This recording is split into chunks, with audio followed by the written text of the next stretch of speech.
Bienvenue.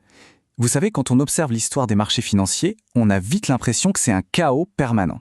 Et pourtant, si on dézoome, sur le long terme, une tendance super claire se dégage, ça monte.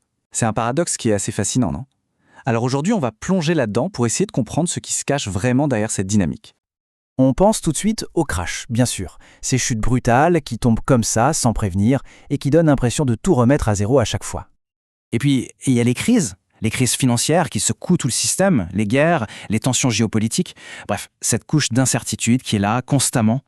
Et comme si ça ne suffisait pas, on a même des chocs complètement imprévisibles, comme les pandémies, qui peuvent mettre l'économie mondiale à l'arrêt en quelques semaines à peine. Franchement, le tableau a l'air assez sombre. Du coup, face à cette montagne de catastrophes, la question s'impose d'elle-même. Si tout est si fragile, d'où vient cette force? Cette espèce de courant de fond qui pousse les marchés vers le haut, décennie après décennie. C'est exactement ça qu'on va décortiquer ensemble. Alors, la première clé, et c'est vraiment la plus importante, c'est de se rappeler d'un truc tout simple. La bourse, ce n'est pas un casino virtuel. Non, c'est directement branché sur quelque chose de bien concret, l'économie réelle. L'idée fondamentale, c'est ça. Acheter une action, en fait, c'est acheter un petit bout d'une vraie entreprise. Une boîte qui fabrique des choses, qui vend des services, qui innove. C'est un pari sur sa capacité, et par extension, sur la capacité de toute l'économie à créer de la valeur. Et cette économie, historiquement, elle est en croissance. Pourquoi?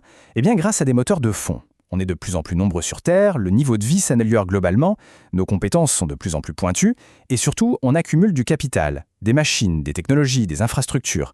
Tout ça, ça vient nourrir la croissance des entreprises. Et au cœur de tout ça, il y a le vrai carburant de la croissance, l'innovation. C'est un cycle sans fin. Chaque époque a sa révolution. D'abord la mécanisation, l'électricité, puis l'informatique et Internet dans les années 80. Et aujourd'hui, bien sûr, l'intelligence artificielle, les énergies renouvelables. Chaque vague rend l'économie plus productive, c'est-à-dire capable de produire plus avec moins de ressources. Et la bourse, au final, elle finit toujours par refléter cette création de valeur. Ok, passons au deuxième facteur. Il est un peu plus technique, c'est vrai, mais il est absolument essentiel. C'est un effet qu'on a tendance à oublier ou à sous-estimer quand on regarde les graphiques boursiers. Je veux parler de l'inflation. Là, il faut vraiment distinguer deux choses. D'un côté, il y a la hausse nominale. C'est celle qu'on voit partout, en euros courants. Comme les prix augmentent avec le temps, les entreprises vendent leurs produits plus chers. Mécaniquement, leur chiffre d'affaires augmente, ce qui soutient le cours de leurs actions. Mais la vraie mesure, la plus juste, c'est la hausse réelle, c'est-à-dire la performance une fois qu'on a enlevé cet effet gonflant de l'inflation. Et c'est là que ça devient vraiment puissant. Car même quand on gomme l'inflation, la performance historique des marchés sur le long terme reste positive. Et ça veut dire une chose, il y a une vraie, une authentique création de valeur, bien au-delà de la simple hausse des prix. Bon, maintenant, parlons de ce qui fait peur, les crises. Ces moments de panique où on a l'impression que tout va s'effondrer. Comment est-ce qu'on intègre ça dans notre logique de hausse à long terme? Eh bien la clé, c'est de les voir pour ce qu'elles sont souvent, des chocs violents, oui, mais temporaires. Il suffit de regarder l'histoire pour s'en convaincre. De la Grande Dépression de 1929 à la pandémie de 2020, en passant par le choc pétrolier des années 70 ou la crise financière de 2008, le schéma a tendance à se répéter. On a une chute brutale, une période de doute, et puis l'économie s'adapte et repart. Elle ne meurt pas, elle se transforme. Et ce cycle de la résilience, il est assez bien rodé. Après le choc initial, les entreprises et les gouvernements s'ajustent. De nouvelles règles apparaissent, la contrainte pousse à l'innovation, les banques centrales et les États interviennent pour soutenir le système, et petit à petit, la machine économique redémarre, souvent sur des bases nouvelles et plus solides.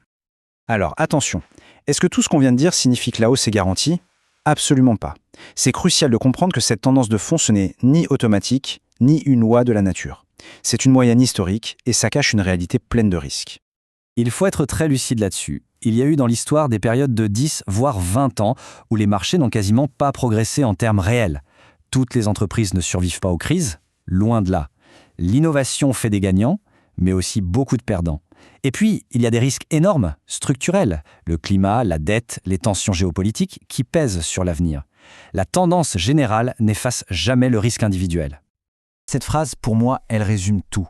Si une performance à long terme existe, c'est justement parce que l'avenir est incertain et que le risque de perte est bien réel. C'est ce qu'on appelle la prime de risque. S'il n'y avait aucune incertitude, aucune peur, il n'y aurait tout simplement aucune raison d'espérer un rendement supérieur à un placement garanti sans risque. En conclusion, si on prend un peu de hauteur, on se rend compte que cette tendance haussière des marchés n'a rien de magique. Elle n'est que le miroir financier d'une force bien plus profonde. La capacité de l'humanité à produire, à inventer des solutions, à surmonter les obstacles et à se réinventer après chaque épreuve. Et tout ça, ça nous laisse avec une question essentielle. Si on garde bien cette grande dynamique de fond en tête, comment est-ce que ça peut ou comment est-ce que ça devrait transformer notre regard sur les turbulences, sur la volatilité qu'on vit au jour le jour? C'est une réflexion qui, je pense, vaut vraiment la peine d'être menée.